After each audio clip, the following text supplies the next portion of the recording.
Well, why don't we get started? Good afternoon, good evening, everybody. Welcome to ULT San Diego for the Aquarian series.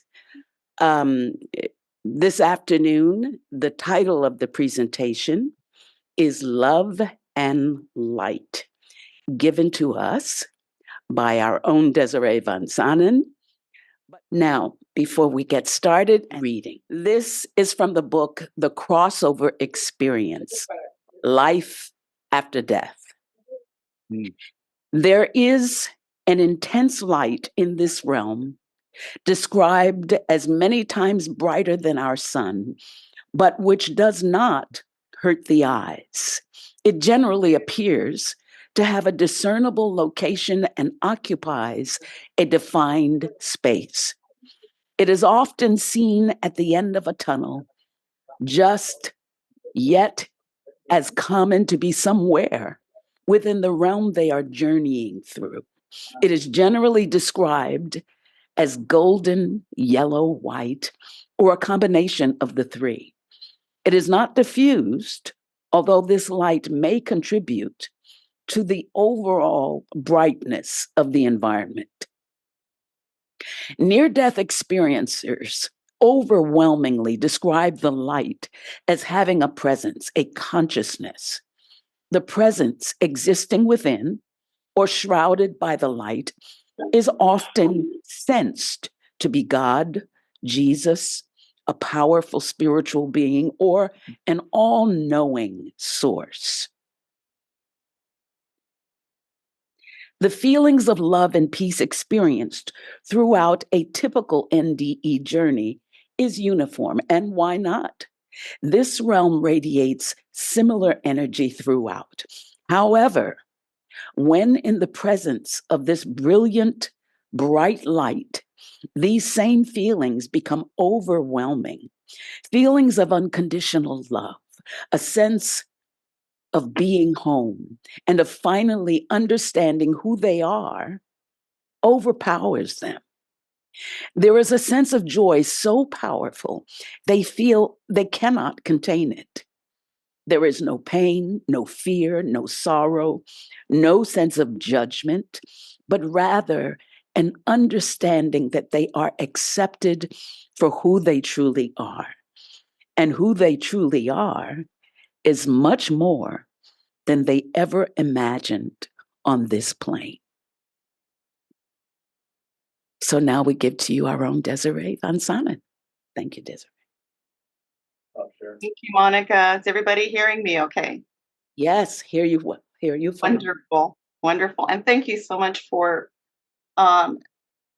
giving words to, this was actually from the book Life After Death, Crossover Experiences. And he's collected, DJ Kadajian has collected 100 exceptional NDEs. And this book's, what he's done with this book is he's taken them and he's divided them up thematically. And the testimonies you're going to hear today as part of this presentation were from a chapter referenced by the light. So very appropriate for what we're going to be speaking of today. Okay, here we are. So we're going to be, the first hermetic words of wisdom have to deal with the heart vibration.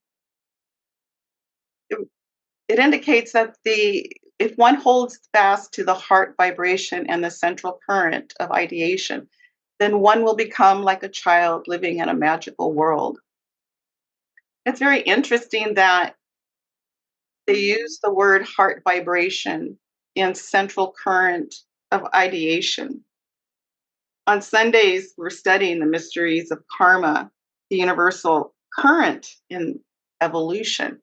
So current is a central theme, as is light, as is love throughout theosophical teachings. So the presentation today, we're going to hear from Sri Raghavan Iyer, on his article, Light, Love, and Hope. There'll be citations from both the Bible, the Zohar, from the SD, specifically on Fohat and Eros, from the Bhagavad Gita pertaining to Bhakti, and the Voice of the Silence pertaining to the path of the Bodhisattva. The presentation will be interlaced with testimonials that will be provided to us by Monica with her beautiful voice giving animation to these witness statements.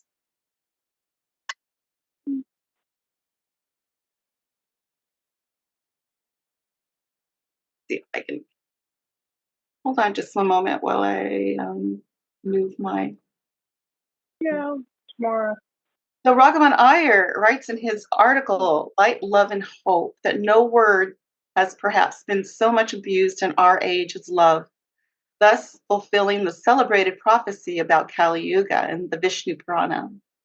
In view of the unfortunate but undeniable fact that love is more loosely used today than truth, Gandhi preferred to adopt truth rather than love as the highest value, although he repeatedly stressed that the two are inseparable and even identical in their ultimate analysis.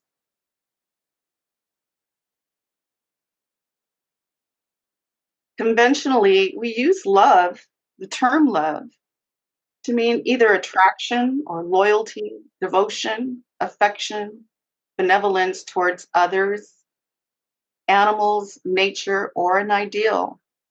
It's often termed as unconditional concern or unqualified concern for another without a boundary. It could also be considered magical wonderment born from the bosom of unspoken reverence. But what is theosophy without love? I recently read an article, I think it was in Theosophy World, no author was noted, but it said that love is the basis of theosophy. Without love, theosophy couldn't exist. Without love, theosophy is nothing. Love is the force that holds the universe together and keeps the cycle of everything going. Love gives us the power to know ourselves and others. Theosophists are people who hold love as sacred because true love is theosophy, and such love is altruism. We could even say that the child who looks toward the stars in speechless wonder experiences the highest form of worship, whilst breathing in the eternal love of his cosmic family. In regards to the initial Hermetic statement, we could also say that love is the beating heart of the universe, while light is its blood current, giving life and expression to its emerging reflections.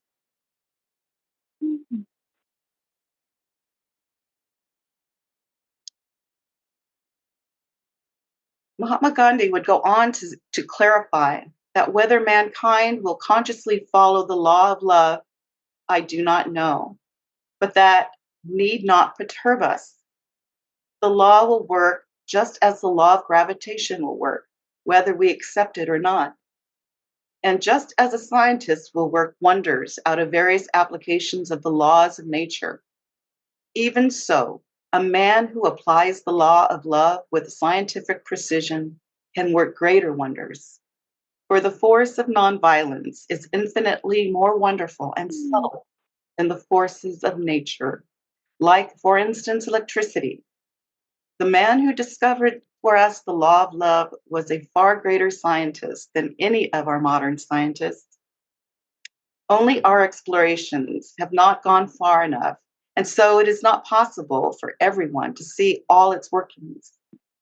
The more I work at this law, the more I feel the delight in life, the delight in the scheme of the universe. It gives me a peace and a meaning of the mysteries of nature that I have no power to describe.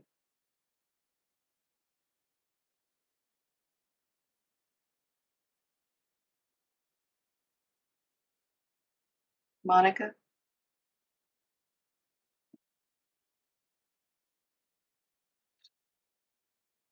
Is Monica there?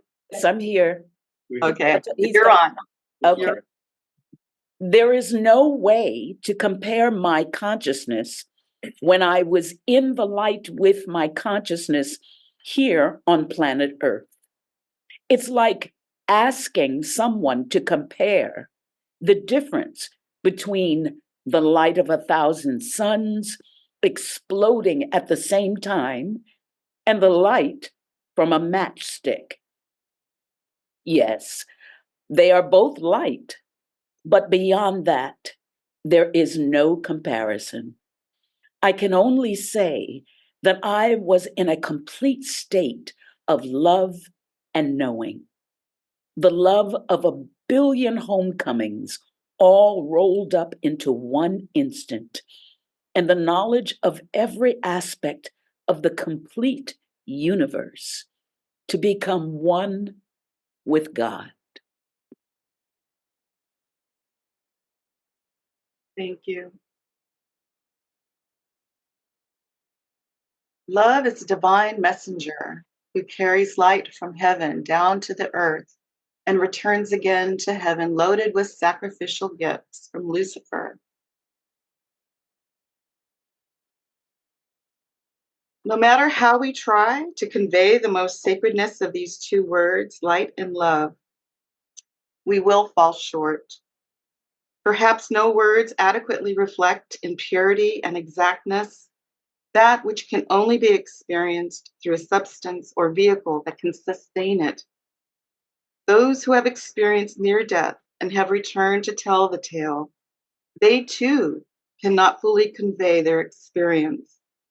Like the moon's reflection of the sun's pure light, they can only convey but a dim reconstruction.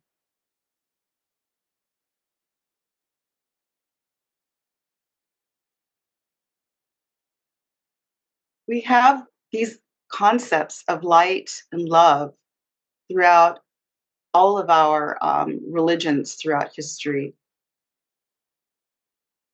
In the Christian Bible, in the beginning, God created the heavens and the earth. Now the earth was formless and empty.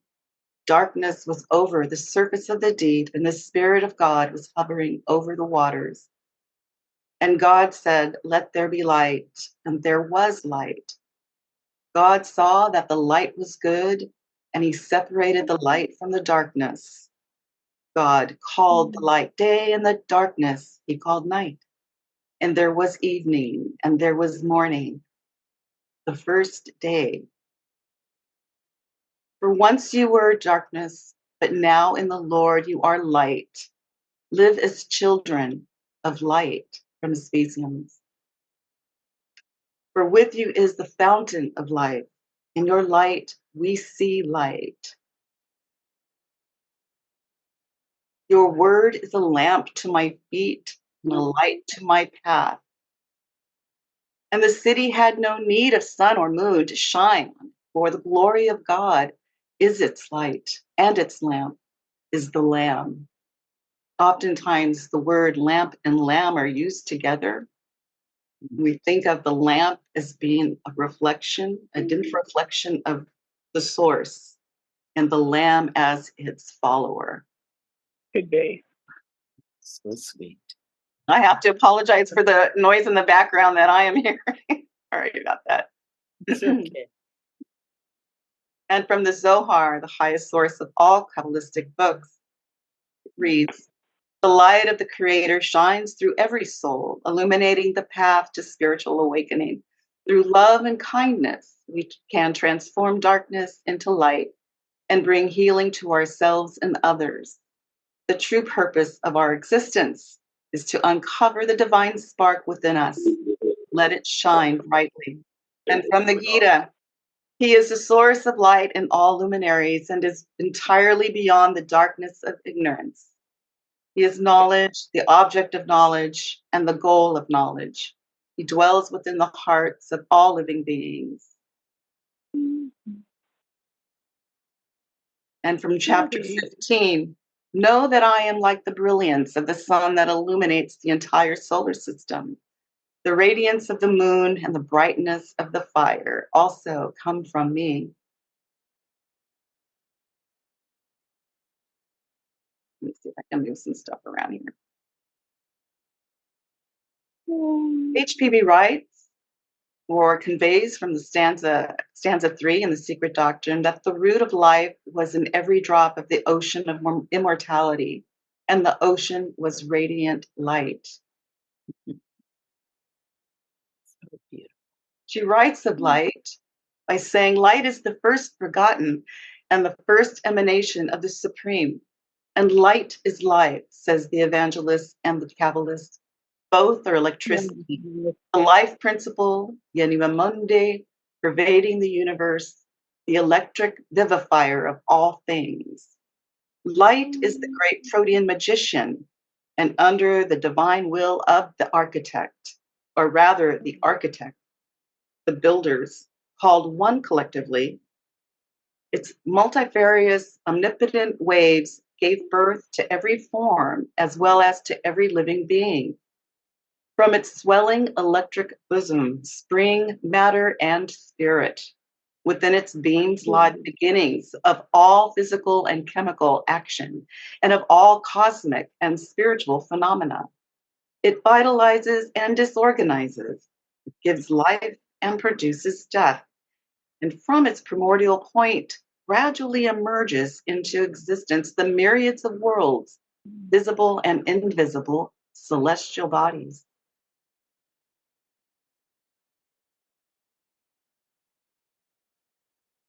An NDE experience.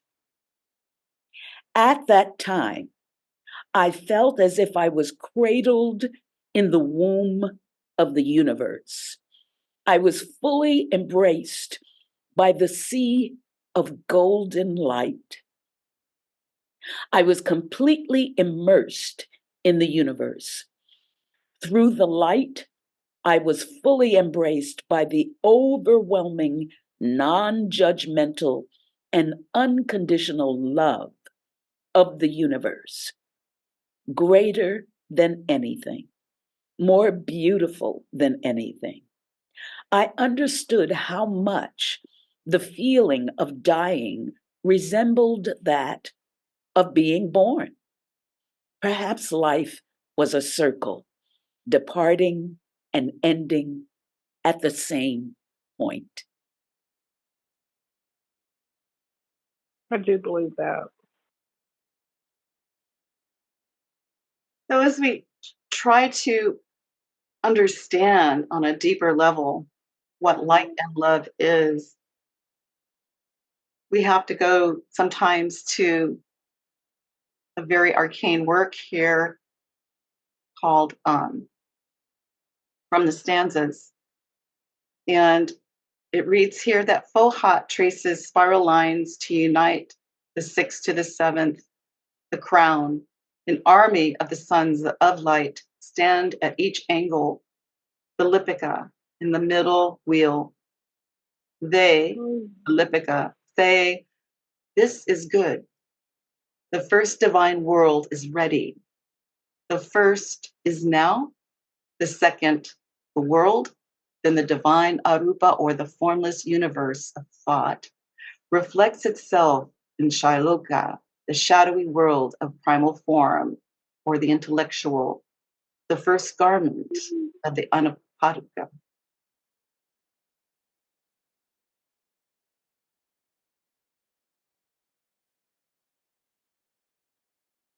HPB writes about this particular stanza by saying that the sixth principle in man, Buddhi, the divine soul, though a mere breath in our conceptions, is still something material when compared with divine spirit, Atma, of which it is the carrier or vehicle. Bohat, in his capacity of divine love or eros, the electric power of affinity and sympathy, is shown allegorically as trying to bring your spirit, the ray, inseparable from the one absolute, into union with the soul. HPB writes in her comments on stanza 5 that the sixth principle in man, Buddhi, the divine soul, though a mere breath in our conceptions, is still something material when compared with divine spirit or Atma, of which it is the carrier or vehicle. Bohat, in his capacity of divine love or eros, the electric power of affinity and sympathy, is shown allegorically as trying to bring the pure spirit, the ray, inseparable from the one absolute, into union with the soul, the two constituting in man the monad, and in nature the first link between the ever unconditional and the manifested.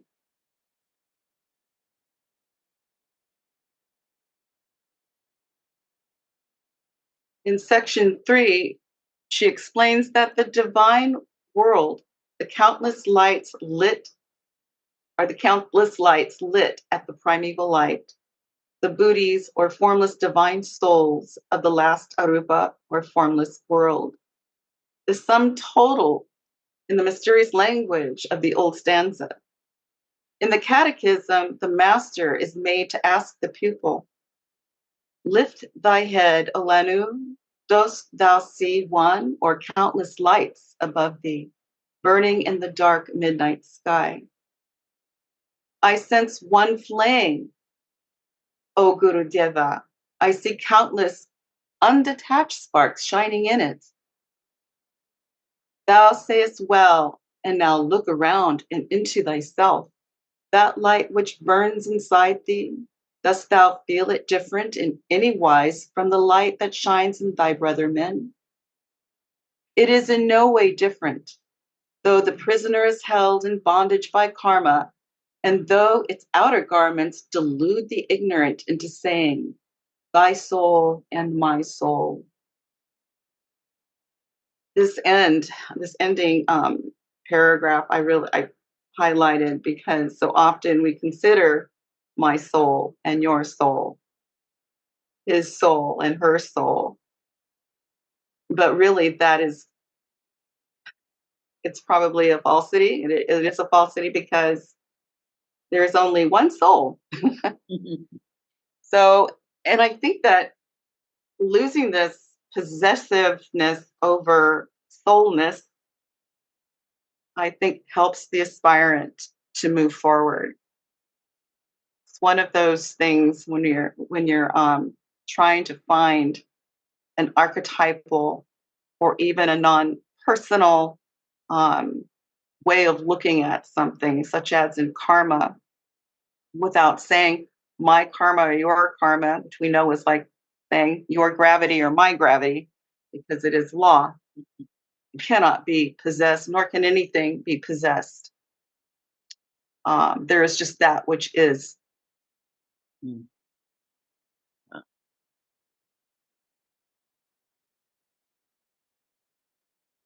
NDE. Suddenly, it seemed that the light around everything got even brighter, if that's possible, until I could no longer see the hospital equipment, the intensive care units, the partition, nor my body or hear anything any human being said. Only light existed, without limits or dullness or anything to contain it, without a point of emission, light upon light that didn't come from any source nor go to any place.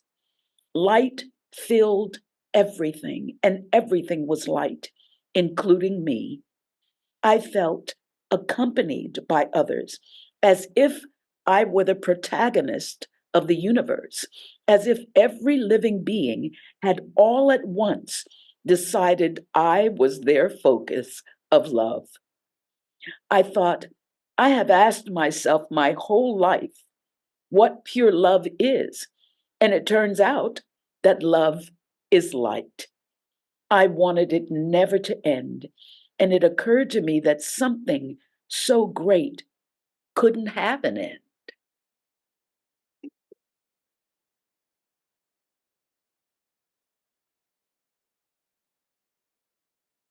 Much is spoken of love in the Bhagavad Gita, especially where it concerns bhakti. Bhakti means devotion, a devotion that cannot and will not sway from its divine self. This requires complete dissolution of self-centeredness, worldly pursuits, and even the desire for liberation from material suffering. As the Vedanta instructs, put the emphasis back where it belongs, on the divine self within each person that we encounter. That is the real object of our love. And the emphasis is on each person, too.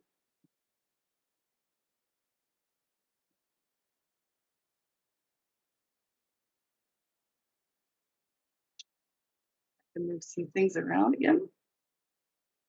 True bhakti lies in the seat of the heart. The heart, the true self. Krishna says to Arjuna, I am the self, dwelling in the heart of all beings, in the beginning, the middle, and the end of all that lives as well. The person who practices bhakti so fills his mind with the thought of God and so dedicates his every action in the service of God.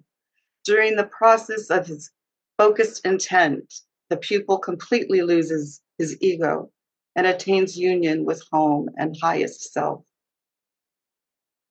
As shown by Krishna in the Bhagavad Gita in chapter 9, whosoever offers to me a leaf, flower, or fruit, devotedly I accept that offer, love, from the pure in heart.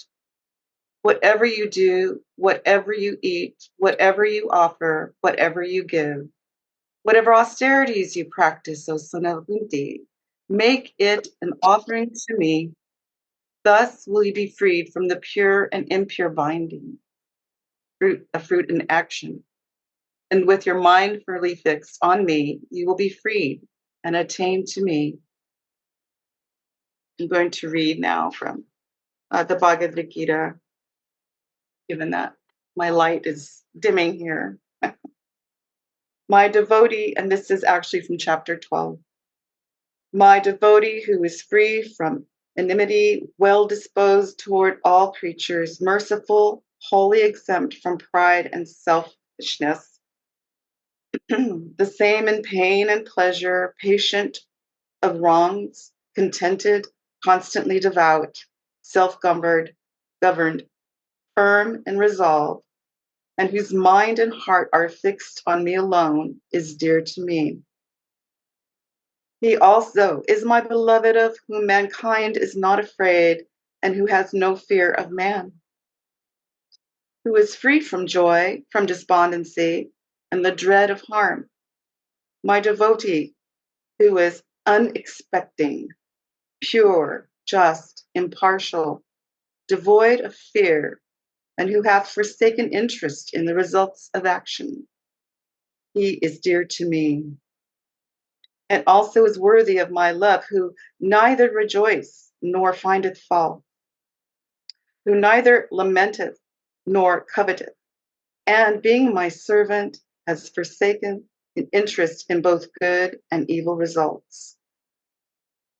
He also is my beloved servant, who is equal-minded to friend or foe, the same in honor and dishonor, in cold and heat, in pain and pleasure, and is unsolicitous about the events of things, to whom praise and blame are as one, who is of little speech, content with whatever cometh to pass, who hath no fixed habitation, and whose heart, full of devotion, is firmly fixed.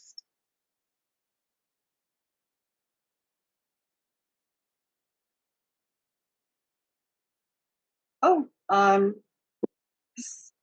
is Shobha here? Shobha, Yes, yes, I'm here. can you read this for us, please? Okay.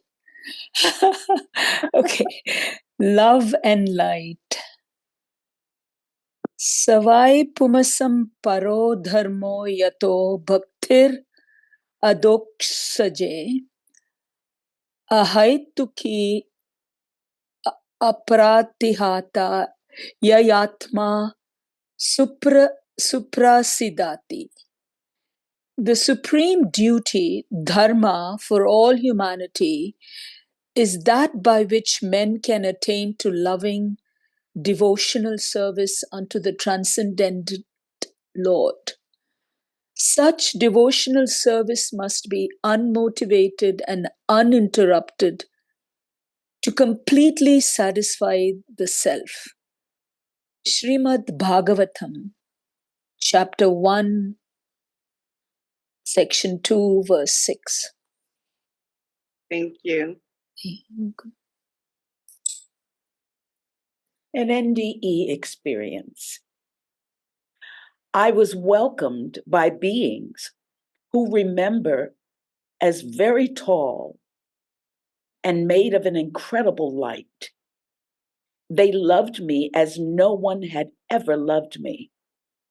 I felt what can only be described as the love of God surrounding me, welcoming me, filling me with warmth and happiness. To this day, when the suffering of this world makes me despair, I close my eyes and travel there. The fact that all of this will pass and I will return with them is a consolation to me. I remember thinking, at last, I have returned home.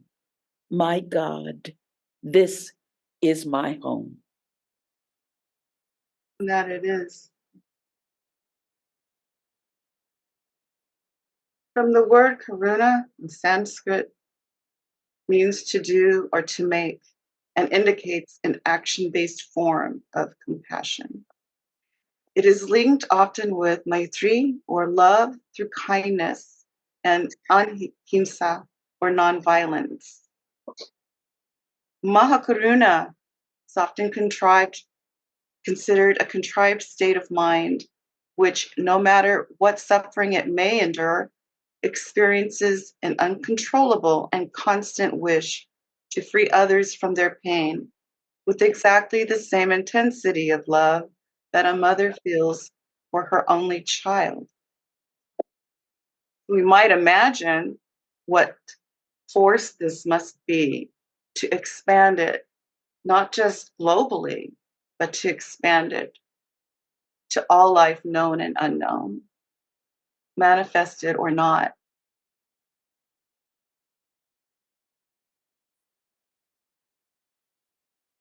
Raghavan Iyer continues in his article on Light, Love, and Hope, stating, within every human heart, there burns a fire of light, wisdom, and love, compassion, prajna, and mahakaruna. This spark of the one fire flickers fitfully in the neophyte at first, but it can be stoked into a powerful flame which burns vigorously, steadily, and ceaselessly. In its fullness, it directs and guides individuals in the expansive and wise application of the boundless energy flowing from the fathomless love, compassion, and light wisdom within the spiritual heart. The monadic heart of every human being is an exact mirror of the heart of the cosmos, that swelling electric bosom from which the dual stream of spirit matter emerges. Can consider this now a heart, that heart is that not a faux heart.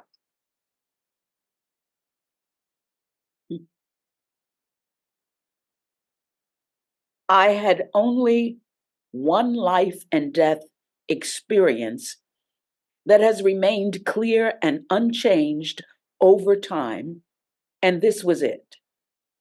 The moment that I entered the light to become one with the light was a moment that has no parallel in my life. It was a true experience of inexpressible love. It was a love that could never be adequately described with words, a love that could only be experienced, the ever-loving light. I was in the light, I was the light, and the light was God.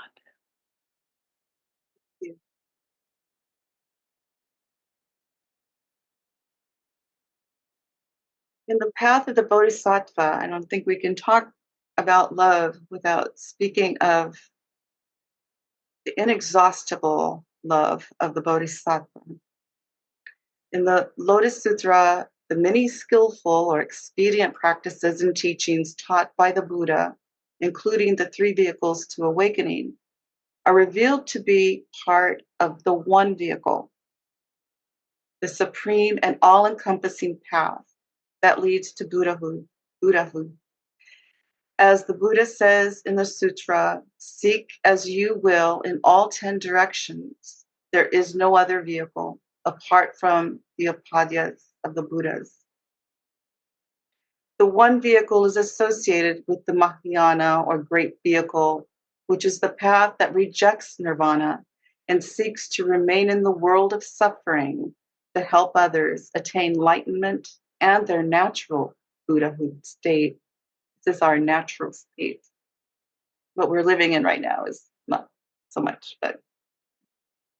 And so with that, and because it is the goal, the objective, the mission statement of theosophical societies and lodges throughout, to be that Bodhisattva in whatever way we can in our limited abilities today, but at some point to share that light with all. The pledge of the Kuan Yin is to never seek nor receive private individual salvation, never to enter into final peace alone, but forever and everywhere to strive for the redemption of every creature throughout the world from the bonds of conditioned existence. I purposely left out the word I, because it's an action.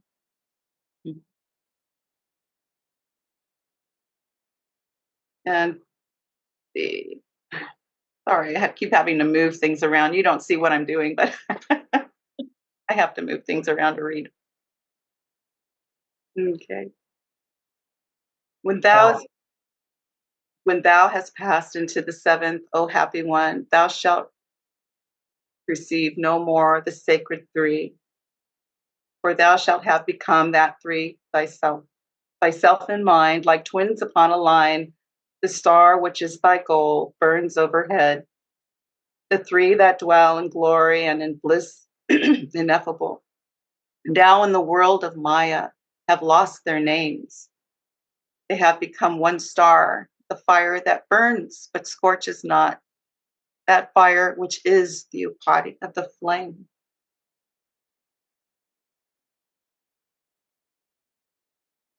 Could I have someone read this reading here from the Voice of the Silence, just so I can get some water? I can read it. Thank you. If one would follow in the steps of Holy Tathagata, those gifts and powers are not for self. Wouldst thou thus dam the waters born on Sumeru?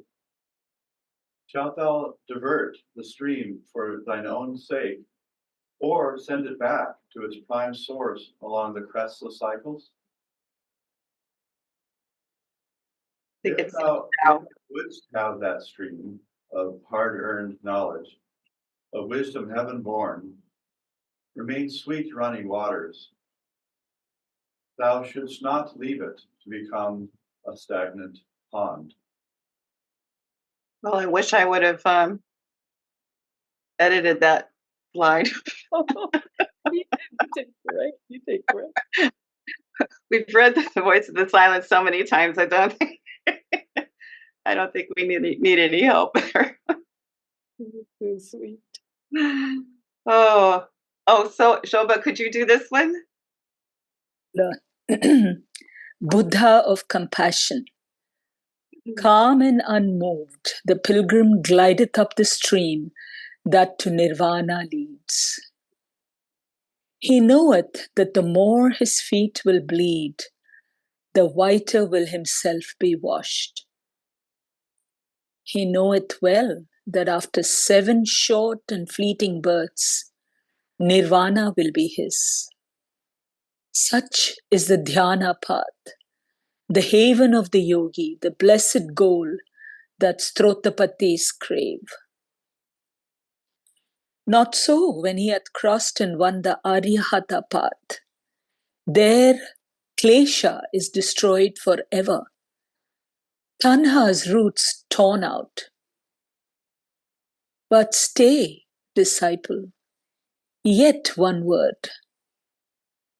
Canst thou destroy divine compassion? Compassion is no attribute. It is the law of laws, eternal harmony, alaya self, a shoreless universal essence, the light of everlasting right and firmness of all things, the law of love eternal. The more that thou dost become at one with it, thy being melted in its being, the more thy soul unites with that which is, the more thou wilt become compassion absolute. So beautiful. Thank you.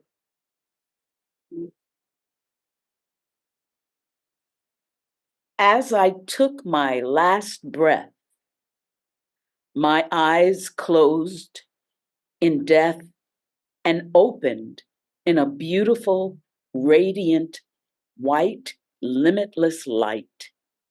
It was crystal clear. My physical form was no longer a human form. I was a light body. I could tell because I could see my reflection. It was like I was looking in a mirror. I found myself pulled up through the light at an accelerated rate of speed. It was like I was being sucked through the air by a powerful yet gentle and loving force. It was like I was riding a cosmic elevator. I wasn't afraid, though. All I could feel was love that was so powerful that I knew I was going home. Thank you, Monica. I want to conclude with another paragraph out of Light, Love, and Hope from Raghavan Iyer. He writes, as long as there is light, there will be shadow. Yet every human being can at any moment turn his face away from the shadow and towards the light of the sun. Whenever one is with other souls, one can ask oneself, do I love others more than myself? Do I take less and give more to others? Do I actually reach out within myself, within my mind and heart, and also in my acts towards other human beings? In this way, I look at other human beings. Can I salute the divine within them? Can I shed light and also be grateful for the light that I daily receive from others? By asking questions of this kind, one will find that all increments of change become significant. Life becomes not only worth living, but worth consecrating. The mind and the heart recapture the eminence of the ideal of boundless love and light. And Monica Yes, had some closing words. one last thing. Yes, I'd like to read a poem written by Gurmai in honor of the holiday Deepavali. Deepavali, the festival of light, is celebrated in India every year at this time. Every home, every business, every temple is lit during this time. The holiday that is considered to be the celebration of the victory of light over darkness. And this is entitled The Matter of Light. The Deepavali celebration immediately brings to mind the rows and rows of beautiful lamps adorning every path, every corridor, every threshold, and for the devout, of course, every altar, small lamps, big lamps, tiny flames, dancing flames. The size matters not, for they all represent light. Light is what matters. Light is the nucleus of the Deepavali festivity. Some experts have said there was indubitably something special for human beings in discovering fire on this planet and drawing upon their innate intelligence to make use of fire. It reshaped how they thought, expanded the scope of their learning, transformed how they functioned in their day-to-day lives, living with attention to illumination, living with the attitude of illumination. Light is what matters. Light is the nucleus of the Deepavali festivity. The light of a smile, the light of a word, the light of a thought, the light of your breath, the light of a gift given to those in need, the light of healing extended to those who are sick or suffering, the light of awareness which uplifts humanity, the light from which we come and into which we merge, the light that pulses in anything and everything, or Elohim, the light of God, Nur Ilahi, the light of God. Light is what matters, the nucleus of the Deepavali festivity. This is the time when people long to better themselves, to relinquish past hurts and start anew, to live a life sparkling with the enlightened awareness of Satchidananda, truth, consciousness, and bliss. Light is what matters. Wow, thank you. Okay, do you want I really want to express my appreciation to Monica too for giving life to these witness statements, and also to Shobha. Thanks for stepping in, and Yes, and for Jonathan. Um, this thank was so beautiful. Thank you so much, Desiree, um, for anchoring us in this beautiful subject matter. So we'll go ahead with questions. Mhm. I'm all ears. Yes, Judy. Hi, Judy. Oh, yes. Yeah, thank you for an extraordinary presentation. Your presentation made me think that the energy that we get from the seven sacred planets, a kind of love energy, especially from Venus, who is in her seventh round, is rather like a love energy that we can get from a higher being who has become his immortal triad over someone who is trying to live a higher life. But tragically, on this planet, people mistake love sometimes simply for a physical act or giving a physical gift, Christmas or birthday or something. And we really need to overcome this, that love really, I think, is sacrifice because of compassion for human beings and not anything physical. Certainly, Plato's Symposium says this when Diotima teaches Socrates that love is of the soul. So I think we need to address this more. Love is of the soul, which is light. And also, Milton said in Paradise Lost, God is light. This is the beginning of chapter 3 of Paradise Lost. And I think we need to connect these ideas that love is compassion of a higher nature. And I think you certainly address that.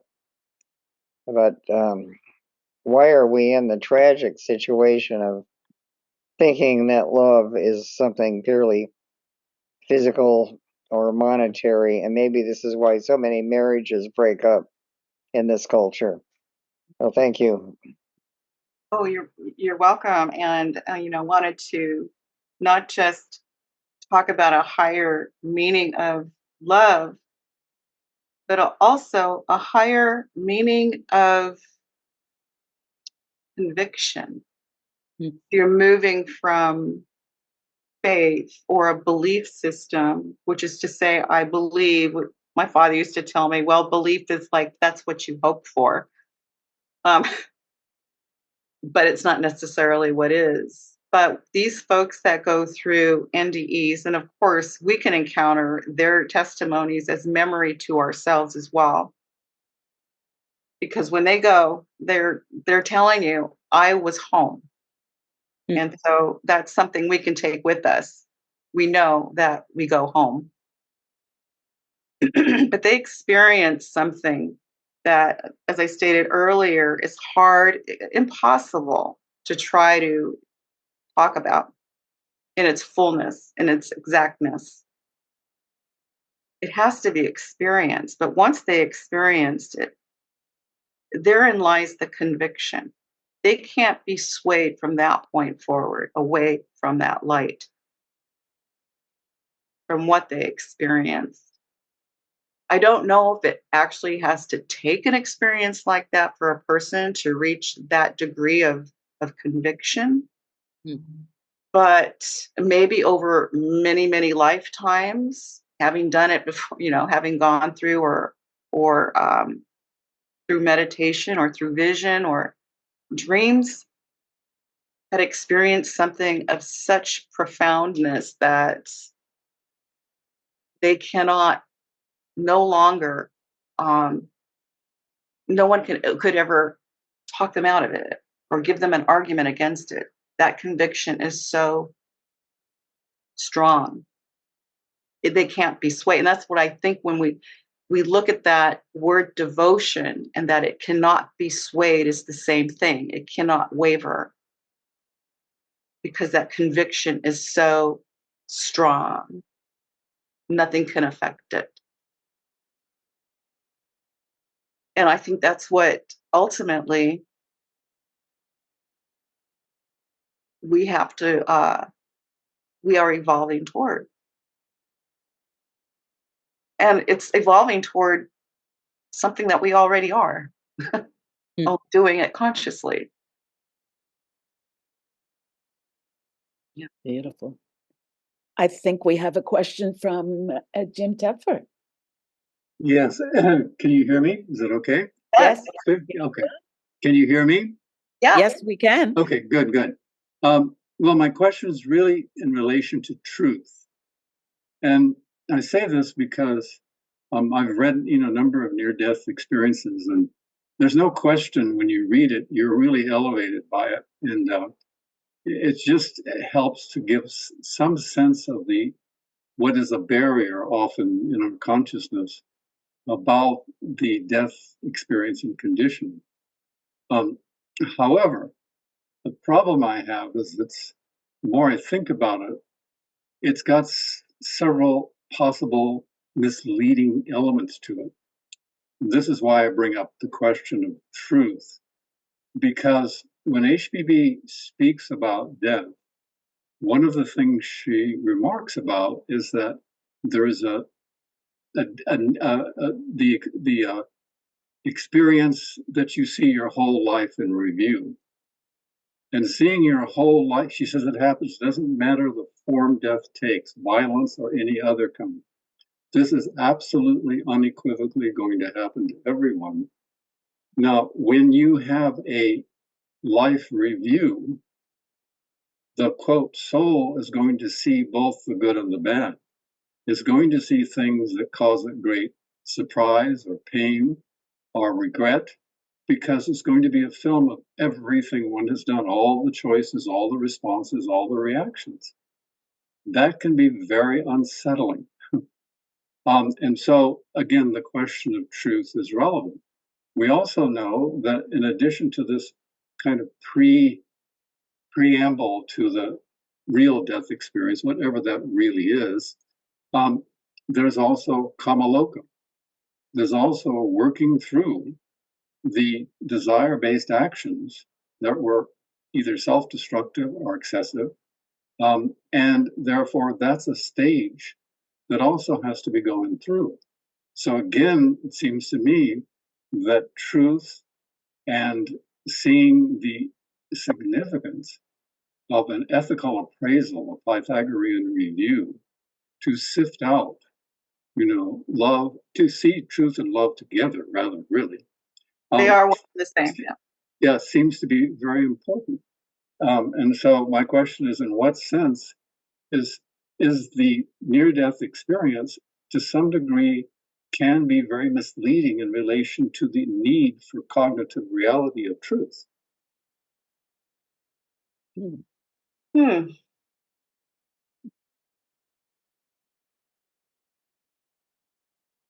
I remember the some of the NDE, because of the topic here is light and love. There are different chapters that go through the various steps, the other areas that deal primarily with the life review. And there were those who experienced, I hate to say negative, but very important stages in their death experience.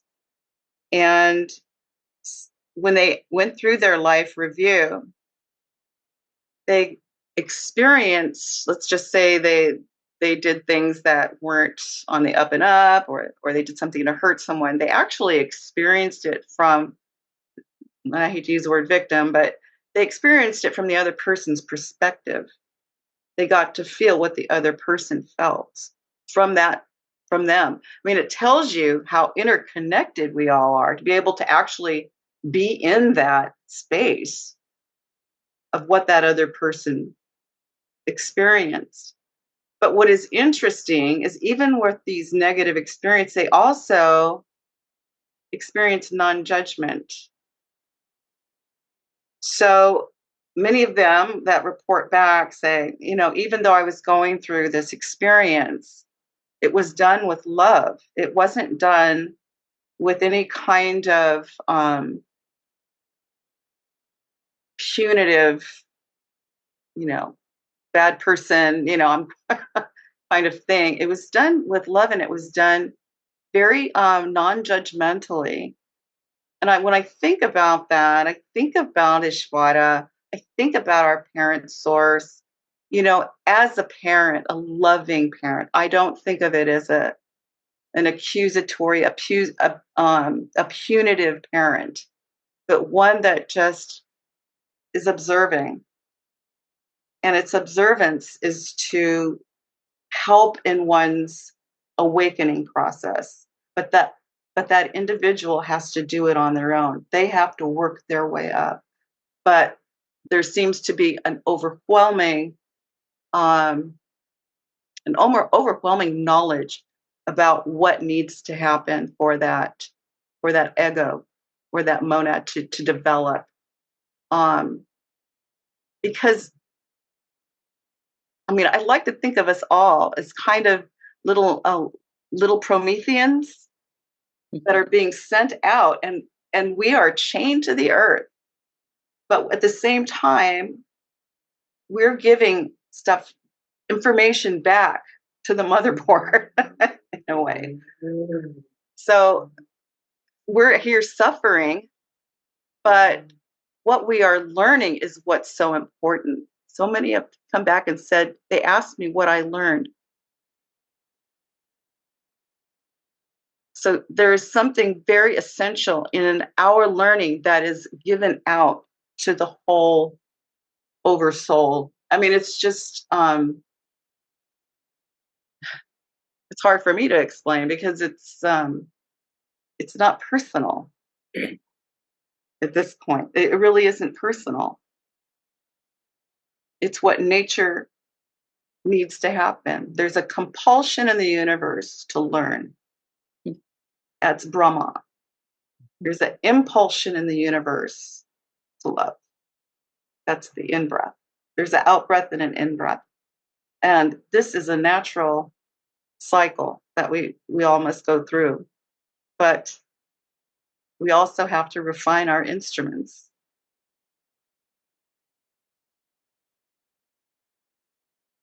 Thank you, Desiree. Maybe I said too much. I don't know. No, no, you sent it this is the first time I ever heard of an NDE experience where a person was given the opportunity to see their action, the impact of their action on someone else. And so How's that other person? yeah, and so my question was, is this the universe playing out, say mathematically, balancing the scales so that this person who had the NDE comes back not just with this experience of this overwhelming love, but compassion from the understanding of how other people feel having interacted with that person. It just seems like there's a natural, as you explained it, it seemed like that law balancing out the karmic scales. Do you think does that make sense? Well, there's definitely some math in there, for sure. But I think what impressed me the most is that they're able to experience it exactly from how that other person experienced it, because that tells me we don't experience things in a silo ever. Beautiful. We have everything we think we're experiencing alone. We're never alone in that experience. It's like we're feeding them. I don't know. Maybe this sounds weird. It's almost like we're feeding a motherboard. Or adding to it, or the fact that I die and I can actually experience how I made someone feel, not from what I thought I made them feel, but from their perspective, and experience exactly what they experienced. That tells me it's all shared. There is no clear singularity in all of this. Yes. It is all shared. I just think it's pretty cool. Yes, I do too. We have a gentleman here at the lodge that has a question. Okay. You probably just answered my question, because I was going to ask you, because you had mentioned earlier about everybody being one soul. And then you were explaining to the guy that they experienced it from that person's perspective. Might that be because they are the same soul and they are in fact the same being at the end of the day, that they would experience it that way? I definitely think so. We don't do anything in a silo. That's the thing. We don't think anything in a silo. I think that's one reason why we can have certain ideas that pop up at the same time on opposite ends of the earth. Because let's just say a particular idea that's resonating at a certain frequency is shot out. Certain phohatic corners are going to pick it up. Certain phohatic knots are going to pick that up. Others won't, but others will. It's just depending on how at what rate those phohatic knots are resonating. I'm just looking at the whole thing like a big motherboard. Yes. It kind of reminds me of a spooky action at a distance, actually. Like quantumly separated particles will automatically know what's happening to the other particle and change spin and direction based on the other particle. Right. And they can be all the way across the universe from one another. And that gets to the crux of in mathematics of this idea that maybe the universe itself is made of information. Mm-hmm. Yep. And they call that affinity. That's affinity. Affinity. Gorgeous. Shobha has a question. Your hand is up. Thank you. I love this presentation. It's beautiful, and I love the NDE coming every so often. My question is about the very title and the word light. I think the problem is being human, being in this physical form. Our concept of light, according to H.P. Blavatsky on page 40, when she talks about the first stanza, verse 5, shloka 5, and she says, talks about darkness alone filled the boundless all. She spends the commentary saying that light and darkness are one. Mm-hmm. And she says something that they are interchangeable, and scientifically light is but a mode of darkness and vice versa. How do we even begin to understand this? That's one of those things you got to meditate on,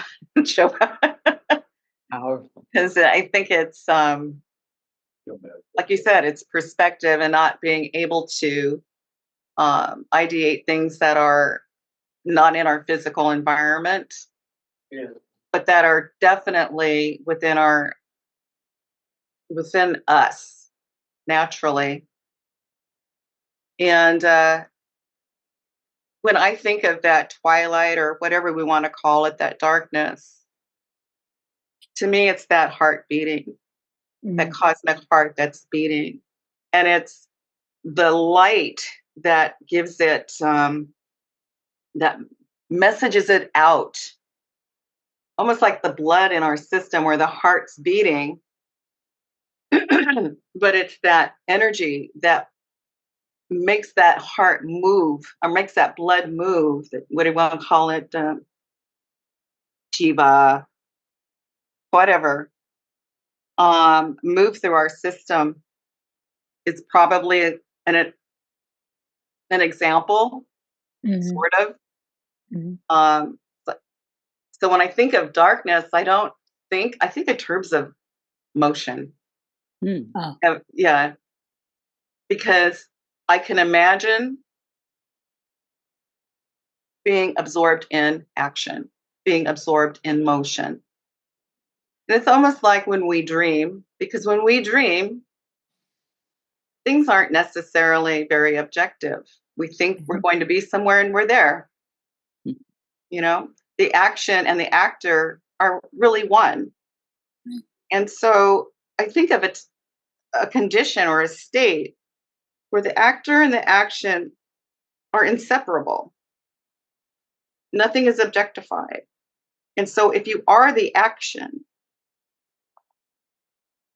I have to think about that for a minute. When you are the action, are you observing light? Yeah. Because now you are light. If you are light, again, it's the darkness in action, or light in action, or right. or being light. If you're light, I just say the terminologies we use bind us sometimes. It does, yeah. It does constrain our ability to really express. Yeah. Why many of the NDEs have a hard time expressing. They can't fully express what they experience. Yeah, but they do talk about that emotion, love. They do talk about that. All of them. Yeah. But they say it's overwhelming. I can't express what I experience. Right. Again and again. Thank you.